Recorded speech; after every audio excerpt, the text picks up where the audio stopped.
এ পৃথিবীতে যে তোমাকে সত্যিই ভালোবাসে সে কখনো তোমার কোনো সমস্যার কারণ হবে না। পারলে সে দূরে সরে যাবে, কিন্তু কখনো তোমার কষ্টের কারণ হয়ে দাঁড়াবে না। হয়তো তুমি আমায় ছেড়ে চলে যেতে পারবে, কিন্তু তোমার সাথে জড়িয়ে থাকা স্মৃতিগুলো নিয়ে যেতে পারবে না। হয়তো তুমি আমাকে ভুলে যেতে পারবে, কিন্তু আমার ভালোবাসাকে কখনোই ভুলতে পারবে না। প্রতিটি মুহূর্ত তোমাকে আমার কথা স্মরণ করিয়ে দেবে।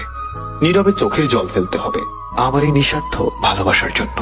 তুমি জানো না আমি তোমাকে কতটা ভালোবাসি। তোমার একটুখানি ভালোবাসা পেতে আমি করতে পারি না এমন কিছুই নেই। তেমনি আমি মেনে নিতে পারি না তোমার দেওয়া একটুখানি অবহেলা। তুমি জানতেও পারবে না একটুখানি অবহেলা আর উদাসীনতা তোমাকে আমার কাছ থেকে কত যোজন দূরে সরিয়ে দেয়। আজ তুমি হয়তো কাউকে পেয়ে সুখী, আমি হয়তো আজ তোমাকে না পেয়ে দুঃখী। কিন্তু তোমার আর আমার মাঝে ব্যবধান শুধু একটাই, তুমি আমার সাথে অভিনয় করে জিতে গেছো, আর আমি তোমাকে মন থেকে ভালোবেসে হেরে গেছি। দুঃখগুলোকে মনের খাঁচায় বেঁধে না রেখে উঠতে দাও খোলা আকাশে।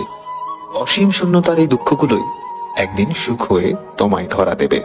পানি যেমন অনেক ঠান্ডা হতে হতে এক সময় বরফ হয়ে যায়, ঠিক তেমনি একটা মন অনেক কষ্ট পেতে পেতে এক সময় পাথর হয়ে যায়। পৃথিবীতে সবচেয়ে বড় বেঈমান হলো সময়, যা একবার চলে গেলে আর কখনো ফিরে আসে না। পৃথিবীতে সবচেয়ে স্বার্থপর হলো সুখ, যা হঠাৎ ভেসে আসা মেঘের মতো এসে আবার চলে যায়। পৃথিবীতে সবচেয়ে আপন হলো দুঃখ, যা সবসময় জীবনকে আঁকড়ে ধরে রাখে।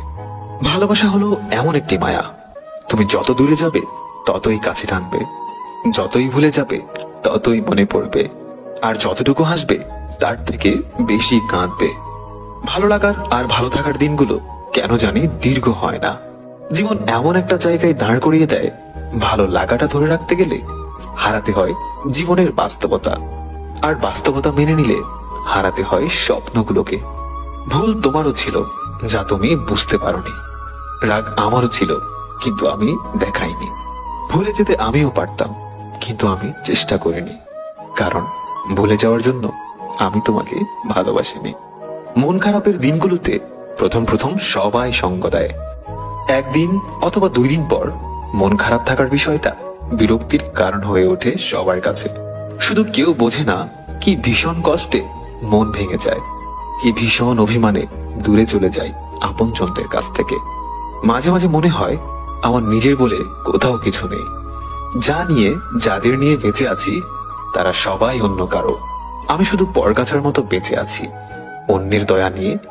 আর এই অনুভূতিটা মোটেও কোনো সুখের কল্পনা নয়।